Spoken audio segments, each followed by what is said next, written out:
말씀은 창세기 14장 18절에서 24절 말씀입니다.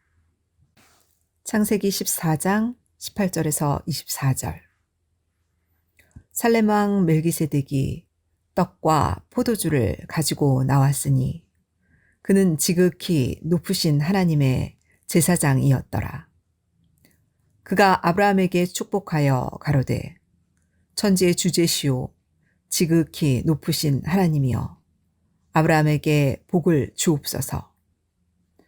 너희 대적을 네 손에 붙이신 지극히 높으신 하나님을 찬송할지로다 하매 아브라함이 그 얻은 것에서 10분의 1을 멜기세덱에게 주었더라. 소돔 왕이 아브라함에게 이르되 사람은 내게 보내고 물품은 네가 취하라. 아브라함이 소돔 왕에게 이르되 천지의 주제시오 지극히 높으신 하나님 여호와께 내가 손을 들어 맹세하노니 네 말이 내가 아브라함으로 치북해 하였다 할까 하여 네게 속한 것은 물론 한 실이나 신들매라도 내가 취하지 아니하리라. 오직 소년들이 먹은 것과 나와 동행한 아넬과 에스골과 마므레의 분깃을 제할지니 그들이 그 분깃을 취할 것이니라. 이는 하나님의 말씀이니라. 아멘. 본문 말씀에 대해서는 다 아실 거예요. 갑자기 멜기세덱이 등장을 했습니다. 구약시대예요. 멜기세덱이 등장을 했어요. 근데 멜기세덱에 대한 그 족보를 혹시 보신 적 있으신가요? 없어요. 성경에서? 멜기세덱 족보가 어디 나왔는지 보신 분? 네? 지금 여기서 갑자기 멜기세덱이 등장을 했어요. 그쵸? 등장된 그냥 살렘 왕이래요. 살렘 왕이라고 되어 있고 그 멜기세덱에 대해서는 그 뿌리 조상이 누군지 엄마 아빠가 누군지 그 손이 누군지에 대한 기록이 있어요? 없어요? 없어요. 전혀 없어요. 단지 이름을 통해서만 우리가 추측을 해볼 수 있는 거죠. 멜기세덱이란 이름의 이 존재가 어떤 분인지에 대해서 그냥 이름을 통해서만 우리가 추정을 해볼 수가 있어요. 첫 번째가 살렘 왕이라고 되어 있잖아요. 살렘 왕. 살렘은 평강, 평화의 뜻이에요. 그러니까는 평화, 평강의 왕이라는 뜻이죠. 이사야 9장 6절 말씀대로 평화의 왕, 평강의 왕이라는 뜻입니다. 그러니까 멜기세덱이라는 이름조차는 이사야 9장 6절 말씀대로 영원히 존재하시는 아버지의 이름이에요. 그쵸? 자, 멜기세덱은 영존하시는 아버지의 이름입니다. 근데 그 이름의 존재가 갑자기 아브라함에게 나타나신 거예요. 그리고 두 번째는 그 이름이 멜기세덱인데 히브리어는 멜키체덱이에요. 멜키체덱이라는 것은 뭐냐면 멜키는 말라크 해가지고 왕이란 뜻이고 그 다음에 거기에 전미사가 붙어서 나의라는 전미사가 붙어서 나의 왕은 체데크 의다라는 뜻이에요. 그러니까는 나의 왕은 의의 왕. 그러니까 의의 왕이라는 뜻이에요. 나의 왕은 의인이시다. 그래서 의의 왕이라는 뜻입니다. 그래서 멜기세덱은 평강의 왕이시다. 즉 영존하신 아버지라는 이름이고 그리고 의의 왕이다라는 뜻을 가지고 있습니다. 그래서 멜기세덱은 의라는 의미와 평화라는 두 가지 의미를 가지고 있어요. 그렇죠? 자, 그러면 이것은 영존하시는 아버지의 본질에 대해서는 의와 평강이라는 두 가지 본질이 있다는 겁니다. 의와 평강. 사람들 중에서는 의와 평강이라는 두 가지 본질을 가지고 있는 존재가 있다, 없다? 없어요. 없다는 거예요. 이것을 동시에 소유하실 수 있는 분은 아버지밖에 없다라는 얘기입니다. 시편 97편 2절 한번 읽어주실래요? 시편 97편 2절. 구름과 흑암이 그에게 둘렸고 의와 공평이 그 보좌의 기초로다. 네, 의와 공평이라고 되어 있어요. 여기 공평에는 평강의 의미가 같이 포함되어 있는 거예요. 의와 공평이 그 아버지 보좌의 기초다. 그리고 제가 좀 전 말씀드렸던 이사야 9장 6절에도 영존하시는 아버지는 평강의 왕이다. 그 다음에 히브리서 7장 1절에서 2절.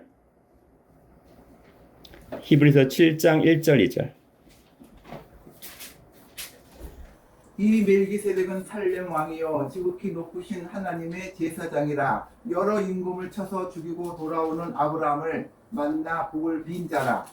아브라함이 일체 10분의 1을 그에게 나눠주니라. 그 이름을 번역한즉 첫째 의의 왕이요 또 살렘 왕이니 곧 평강의 왕이요. 자, 멜기세덱은 의의 왕이다.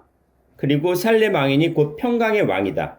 결국 의의 왕이고 평강의 왕이신 멜기세덱은 결국 누구를 가리키는 이름이다? 아버지의 영존하시는, 영원히 존재하시는 영생의 아버지, 영생의 말씀을 선포하시는 아버지를 가리켜서 멜기세덱이라고 이름을 한 겁니다. 그래서 이름을 통해서 볼 때 멜기세덱은 인성을 가지신 분인가요? 어떤 신적인 존재성을 가리키는 이름인가요? 신적인 존재성을 가리키는 이름이 바로 멜기세덱이다. 그래서 멜기세덱은 히브리서 7장 3절 말씀 볼 때에 인간의 혈통을 초월한 자예요. 인간의 혈통을 초월한 자. 자, 3절 말씀 읽어주세요. 히브리서 7장 3절. 아들도 없고 어미도 없고 족보도 없고 시작한 날도 없고 생명의 끝도 없어 하나님 아들과 방불하여 항상 제사장으로 있느니라. 네, 여기 방불하다는 뜻은 동일하다, 똑같다라는 얘기입니다. 하나님의 아들과 방불하여 항상 제사장으로 있느니라. 영원한 제사장이라는 뜻이에요. 아비도 없어요, 어미도 없어요. 그럼 태어나는 분이 아닌 거죠. 처음부터 창세 전부터 존재하시는 분이에요.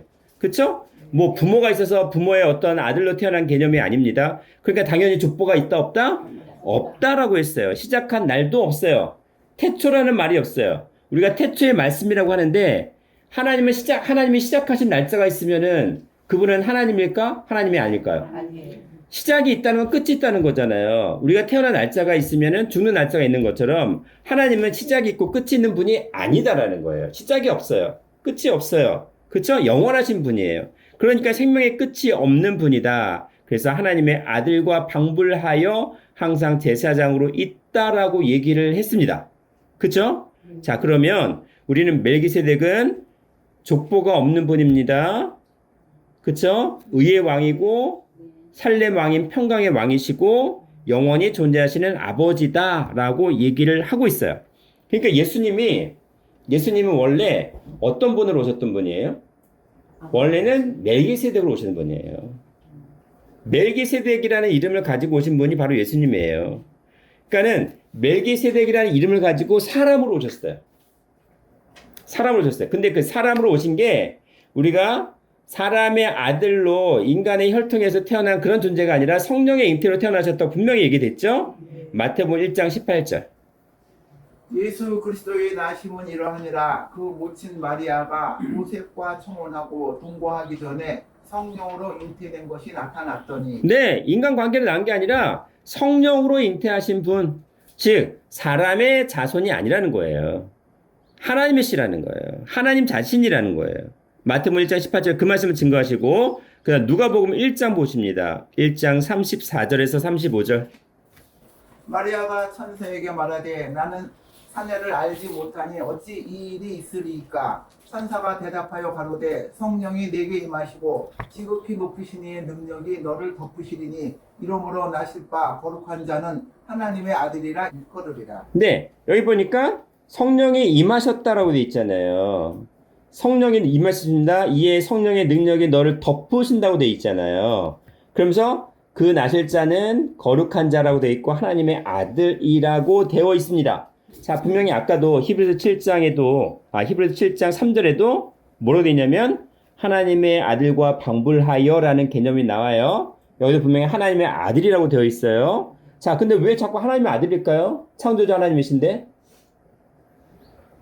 아버지로 믿지.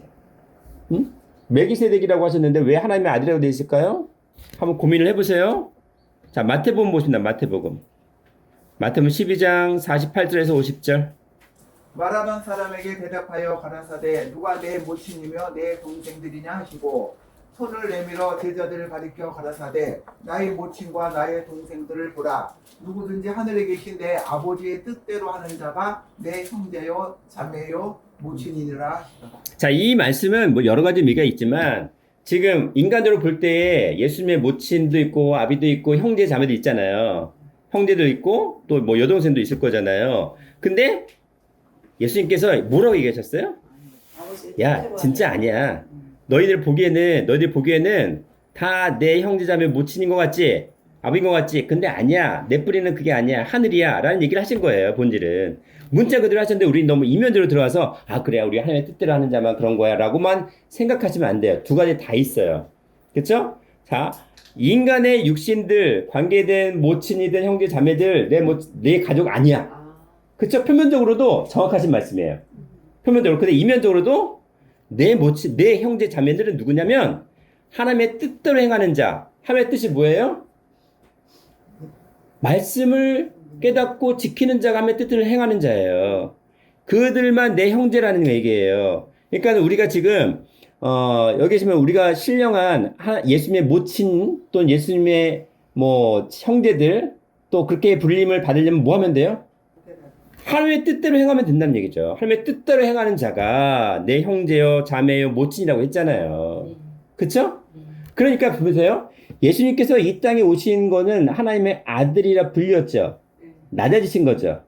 낮아지셔가지고 우리를 신령한 모친 만들어주시고 형제 만들어주시고 자매 만들어주신 거예요. 맞아요? 틀려요? 네, 맞습니다. 아니 우리가 뭐 신성모독할 일이 있어? 내가 무슨 예수님의 모친이야? 이럴 수 있다고 생각하시는데 그게 아니라 예수님께서 지금 여기 마태복음 12장에서 하신 말씀은 뭐예요? 말씀을 깨닫고 그 말씀을 지키는 자, 즉 하나님의 뜻대로 행하는 자는 전부 다 모친이 될 수 있고 형제가 될 수 있고 자매가 될 수 있는 거예요.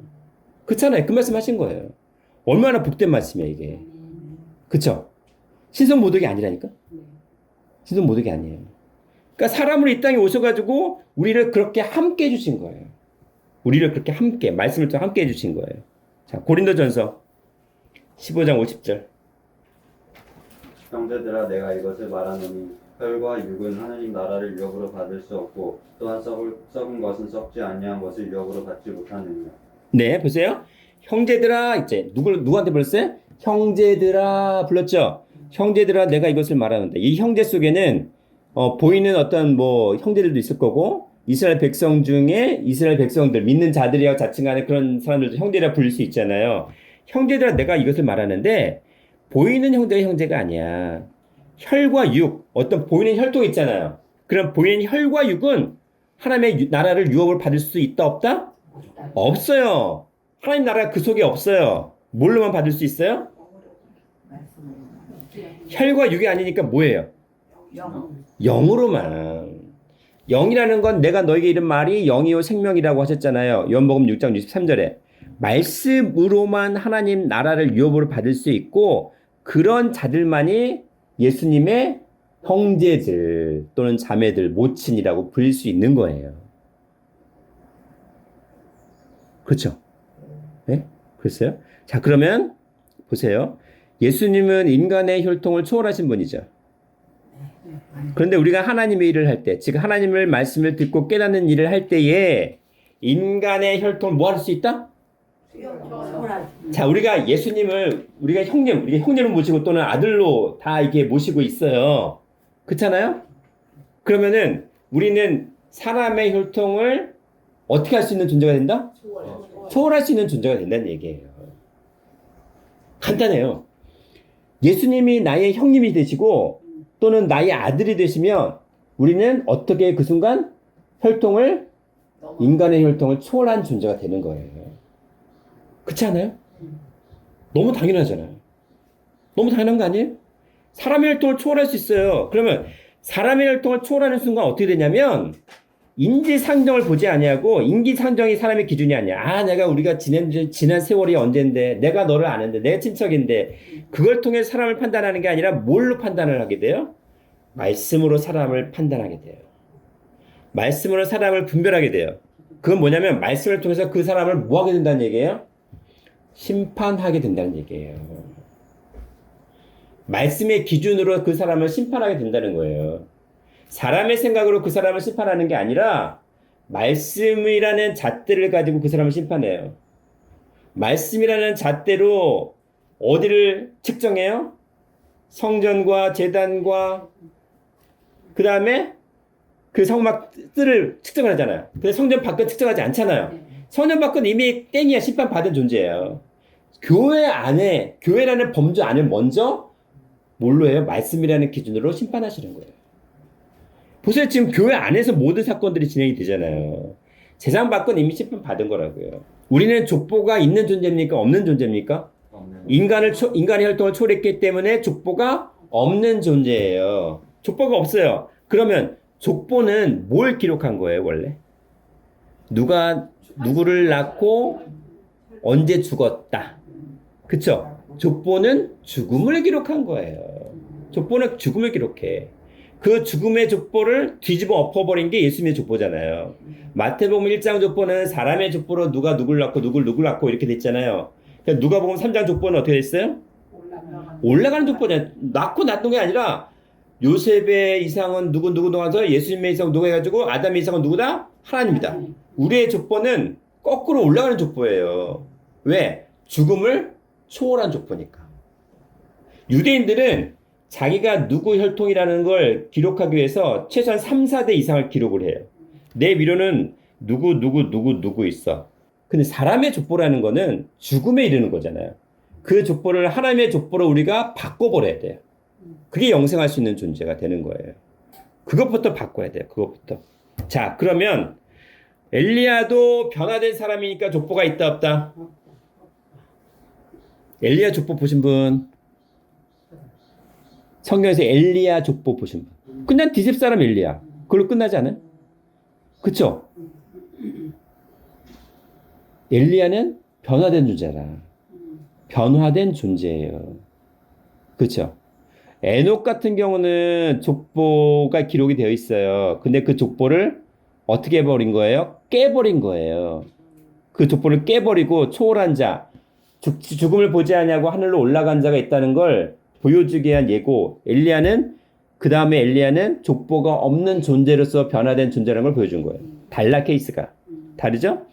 당연히 멜기세덱도 족보가 없다고 말씀하셨습니다. 이거는 죽음을 초월한 존재라는 것을 보여주기 위함인 거예요.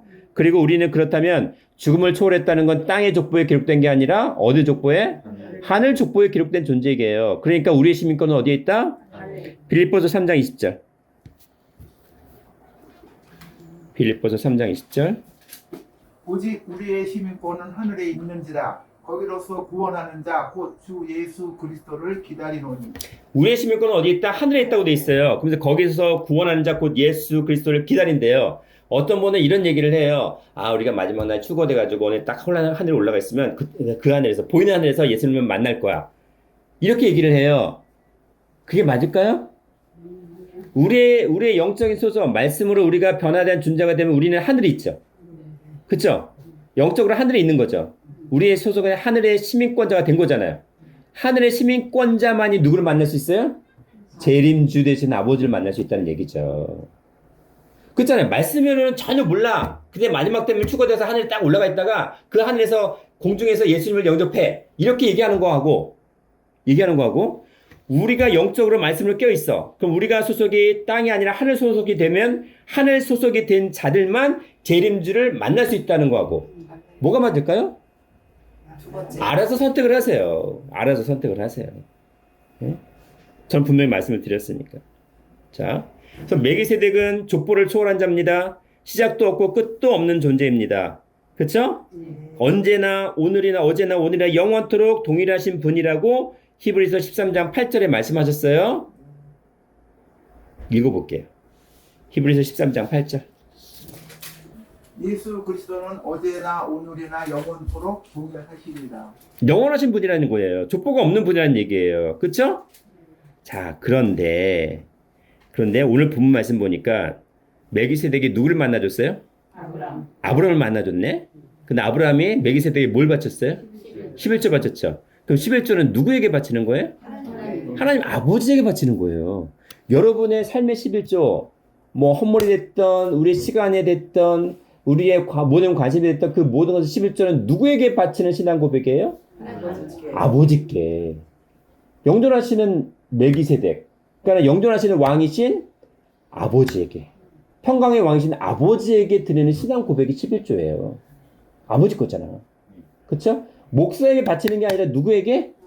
아버지에게 드리는 신앙 고백이라니까. 우리가 11조 하실 때에 그러한 신앙 고백이 있어요. 11조 드릴 때에 영존하시는 아버지께 평강의 왕이신 살렘왕 멜기세덱에 드리는 거죠. 신앙 고백하는 거죠. 그러면은 우리는 족보를 무한자, 초월한 자라는 고백을 하는 거예요. 우리의 시민권은 어디에 있다? 땅이 아니라 하늘에 있다는 신앙 고백을 하는 거예요. 11조 하실 때에. 아, 그냥 뭐 무조건 11조 때니까 바치는 거지. 그 생각하면 안 돼요. 11조를 드리는 그 마음 자체가 우리는 족보를 초월한 자다, 영원한 자다, 하늘의 시민권자다, 영존하시는 아버지께 우리의 삶을 드리는 그런 신앙 고백적인 차원에서 드리는 거예요. 지금까지 그렇게 들어오신 거 아니겠어요? 그쵸? 자, 말라기 3장 10절. 만군의 여호와가 이르노라 너희의 온전한 11조를 창고에 들여 나의 집에 양식이 있게 하고 그곳으로 나를 시험하여 내가 하늘 문을 열고 너희에게 복을 쌓을 곳이 없도록 붙지 아니하나 보라. 보세요. 너희의 온전한 11조. 온전한 11조잖아요. 왜 온전한 11조예요? 아, 나는 10분의 1 뗐어. 난 11조 다 드린 거야. 이게 온전한 11조 아니에요. 그쵸? 내 마음, 심정, 내 삶의 모든 고백들의 모든 것은 11조예요. 그러면 우리는 11조가 그 10분의 1만 드리는 건가요? 결국 내 삶의 모든 걸 드리는 거예요. 10분의 1은 그냥 상징적인 표현일 뿐이야. 그쵸? 내 삶의 근원의 뿌리가 아버지잖아. 주인이 아버지시잖아. 근데 보세요. 나 온전한 11조를 창고에 들여 나의 집에 양식이 있게 하고 그곳으로 나를 시험하여 내가 하늘 문을 열고 너희에게 복을 쌓을 곳이 없도록 붙지 아니하나 보라. 자, 하늘 문을 열었어요. 몇째 하늘? 셋째 하늘. 제가 계속 강조했잖아요. 궁창 위장 하늘문. 궁창의 하늘문을 열어서 말씀의 신령한 만나를 우리에게 내려주신다고 하셨잖아요. 그렇잖아요. 그러니까 예수님께서 자신을 뭐라고 했어요? 나는 하늘의 떡이다. 너희가 광야에서 만나를 먹었어도 죽었거니와 나는 내 말을 먹고 믿는 자는 영원히 죽지 아니하리라. 이제 여기서 하늘문은 영원한 신령한 말씀의 세계, 영생의 복을 주시겠다는 거예요. 그러기 위해서 뭐 해라? 11조를 온전한 11조를 어디에 드려? 창고, 나의 집, 아버지의 집에 창고에 드리는 거예요. 말씀이 선포되는 장소, 아버지의 말씀이 선포되는 곳. 그래서 그것이 성전에 또 아버지의 말씀이 증거되기엔 그 통로에 그 도구에 그 11조가 드려지는 거예요. 히브리서 볼게요. 히브리서 7장 2절 말씀 볼게요. 아까 읽었지만 다시 한번 볼게요. 아브라함이 일체의 10분의 1을 그에게 나눠주니라. 그 이름을 번역한즉 첫째 의의 왕이요 또 살렘 왕이니 곧 평강의 왕이요. 네. 지금 이거는 창세기 14장 20절에서 했던 말이에요. 아까 읽었던 그 말씀을 히브리서 7장 2절에서 또 이렇게 번역을 했습니다. 아브라함이 일체 모든 것이에요. 뭐 어떤 물건만 따진 게 아니라 모든 것이에요. 일체 10분의 1을 그에게 나눠줬습니다. 누구에게? 멜기세덱에게. 그 이름을 번역한 즉 첫째 의의 왕이요 살렘 왕이니 곧 평강의 왕이라고 되어 있습니다. 자, 아브라함이 영원한 자 아버지에게 영존하시는 아버지에게 10분의 1을 드렸어요. 그쵸? 신앙 고백했죠? 그러면 아브라함은 죽은 자예요, 산 자가 되는 거예요. 10분의 1을 드리고 신앙 고백한 순간 아브라함은 죽을 수밖에 없는 인간이지만 산자의 반열에 오르게 된 거예요. 이때부터. 갑자기 멜기세덱이 아브라함에게 나타나셔가지고 10분의 1을 바치겠네. 그러면 영원하신 아버지를 만난 거잖아요, 아브라함은. 구약에서 멜기세덱에게 나타난 사건은 요 하나밖에 없다고, 아브라함에게 나타난 사건. 그쵸? 그러면 아브라함이라는 이름은 누구와 연관이 되어 있다? 멜기세덱과 연관되어 있다. 결국 아버지와 연관이 되어 있다는 거죠. 아브라함이 아브라함으로 바뀌잖아요. 아브라는 말은 아비라는 뜻이에요. 아버지라는 뜻이에요. 처음에는 그냥 이 동네의 아버지인데 아브라함은 열국의 아버지. 근데 그 열국이라는 부분이 우주 만물의 아버지라는 이름에 연결되잖아요. 그러니까는 멜기세덱과 아브라함 이름은 아버지를 연결되어 있는 거죠. 평강의 왕이신 영존하신 아버지를 연결되어 있는 거죠. 우리가 아브라함의 신앙으로 올라가서 그렇죠? 아버지한테 영원한 멜기세덱이신 아버지한테 뭐 해야 돼? 11조를 드려야 되는 거예요. 그렇게 하기를 바라시는 거지. 거기까지 가셔야 되는 거야. 거기까지. 우리가 산자가 되는 거야. 산자가. 그래서 아브라함은 이때부터 아브라함의 신앙은 죽은 자가 아니라 산자의 신앙으로 바뀝니다. 누가복음 20장 보십니다. 누가복음 20장 37절에서 38절. 죽은 자에게 살아난다는 것은 모세도 가시나무 떨기에 관한 글에 보였으되 주를 아브라함의 하나님이요 이삭의 하나님이요 야곱의 하나님이라 칭하였나니 하나님은 죽은 자의 하나님이 아니요 산 자의 하나님이시라. 하나님에게는 모든 사람이 살았느니라 하시니. 아브라함이 멜기세덱 만나부터 산자의 하나님으로 불리시는 거예요. 그때부터. 그냥 우리가 산자, 물론 이제 뭐 감은 잡겠지만 정확하게 그 기준이 어디냐, 출발점이 어디냐라는 거죠. 그쵸? 멜기세덱, 즉 평강의 왕이신, 살렘 왕이신, 평강의 왕이신, 영존하신 아버지한테 11조를 드렸어. 아브라함이. 그때부터 아브라함의 신앙은 죽음을 초월한 신앙이 된 거죠. 그러니까 이삭을 바치라 할 때 어떻게 됐어요? 부활신앙을 가지고 이삭을 바치려고 했던 거예요. 아예 죽여도 하나님께서 아버지께서 살리실 거를 믿는 거죠. 언제? 그 시점이 멜기세덱의 신앙 고백했을 때, 11조 바쳤을 때. 이해되시죠? 정리되시죠? 결국 뭐예요? 멜기세덱이 아브라함을 축복했잖아. 11조 바치고 멜기세덱이 아브라함을 축복했죠. 영존하시는 아버지가 우리를 축복해 주셨어. 말씀을 축복해 주셨어. 우리는 그러면 죽은 자가 아니라 산 자가 되는 거예요. 11조라는 신앙 고백에 대한 하나님의 축복, 아버지의 축복이 뭐예요? 영생이에요. 영생, 산자. 영원히 산자가 되는 거지. 죽은 자가 아니라. 그렇죠? 그러니까 보세요. 그래서 살렘왕 멜기세덱이 또 아브라함에게 가져온 게 있습니다. 뭘 가져왔어요? 떡과 포도주. 자, 창세기 14장 18절 읽어볼게요. 다시. 살렘한 멜기세덱이 떡과 포도주를 가지고 나왔으니 그는 지극히 높으신 하나님의 제사장이었더라. 자, 보세요. 멜기세덱이 평강의 왕이신 멜기세덱, 영존한 아버지가 떡과 포도를 줬네? 아브라함에게? 떡은 뭐예요? 그럼 포도주는 뭐예요?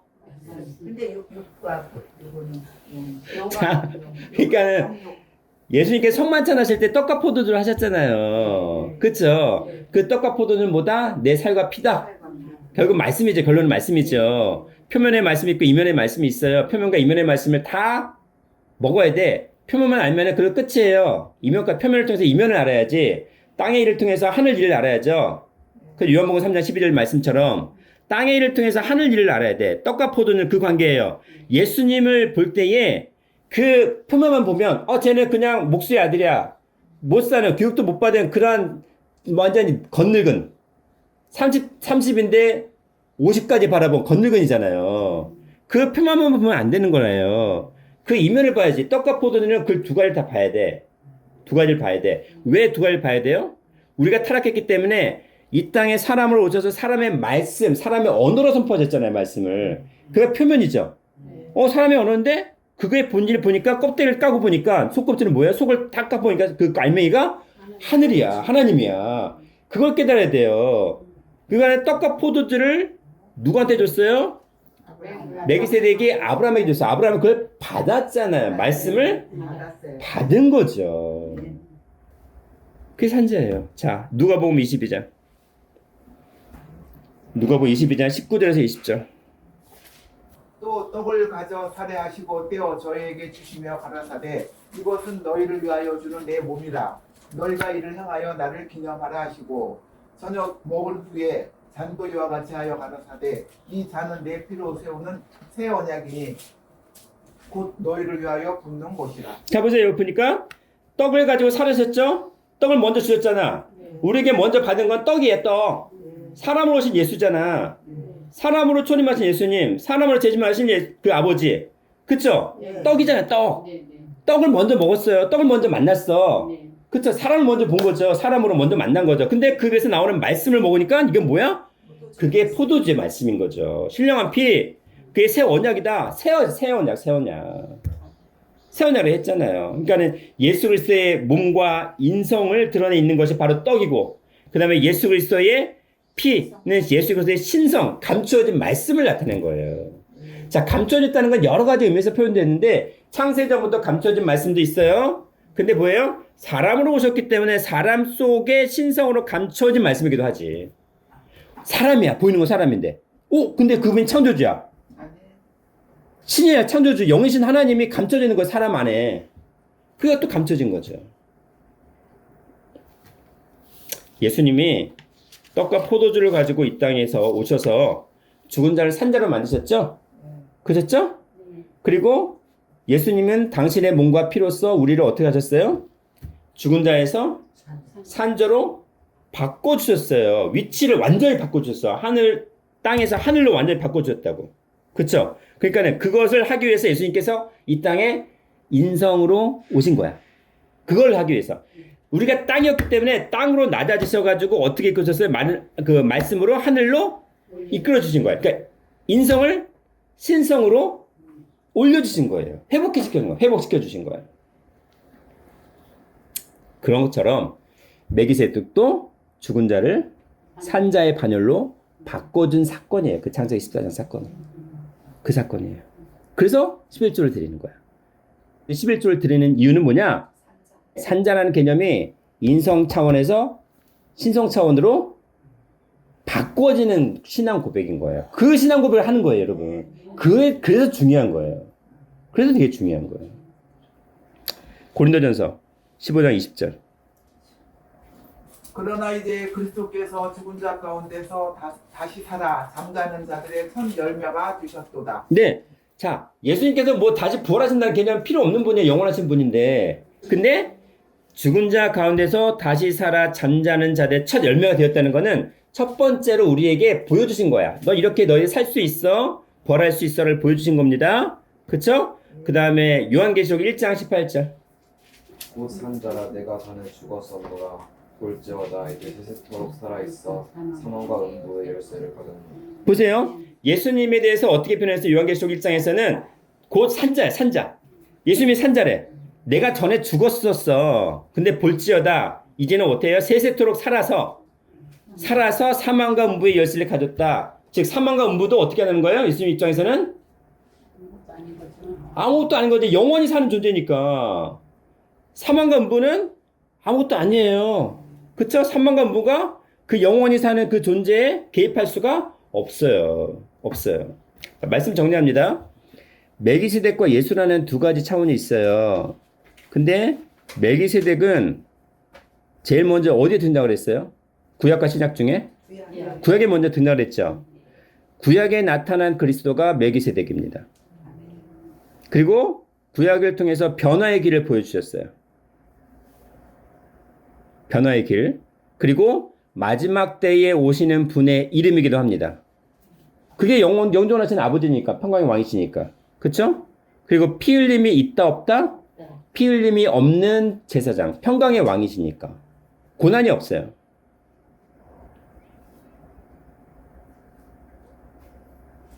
됐죠? 그리고 예수님이라는 이름은 마태복음 1장 23절 말씀처럼 죄와 상관 있는 이름이 있잖아요.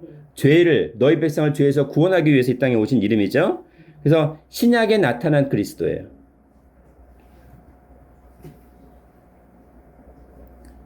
부활의 길을 보여주셨어요. 부활. 우리의 불신으로 인해서 부활의 길을 보여주셨어요.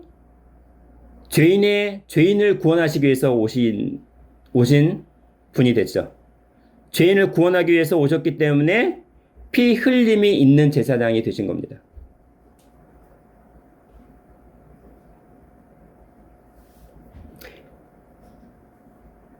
정리하면 예수와 멜기세덱은 본질적으로는 동일하신 분이에요. 본질적으로는 동일한 분이에요. 근데 나타난 시대와 사역이 달라요. 성경에서는 방불하다, 동일하다라고 얘기를 했지만 중요한 건 예수님이 원래 멜기세덱으로 오신 분이에요. 오셨지만 사람들이 믿지 못함으로 인해서 멜기세덱의 길을 걷지 못하시고 예수의 길을 걸으신 분이에요. 아버지신데 예수와 멜기세덱은 아버지 한 분이신데 우리가 믿지 못함으로 멜기세덱의 길을 걷지 못하고 죄인을 구원하기 위한 피 흘림이 있을 수밖에 없는 십자가 길을 걸으신 예수의 길을 걸으신 거예요. 즉 변화의 길을 걷는 변화의 길로 인도하시고 이끄시는 분이 바로 그런 그리스도의 이름이 바로 멜기세덱이고 부활의 길을 걷는 그리스도의 이름이 예수님이에요. 간단하게 창세기 2장 3장에서 보시면 뭐가 나와요? 에덴 동산 나오죠? 에덴 동산 안에는 한 강이 흐르고 에덴 동산 밖에는 네 강이 흐른다고 돼 있어요. 에덴 동산 밖은 땅의 세계야. 에덴 동산 밖은. 그래서 동서남북 그 사이의 죄악을 치유하시고 용서하기 위해서 네 개의 강이 흘렀죠. 근데 에덴 동산 안에는 그냥 하나야. 그게 원류예요. 그러면 에덴 동산 밖에 있는 세상을 구원하시기 위한 이름은 어떤 이름?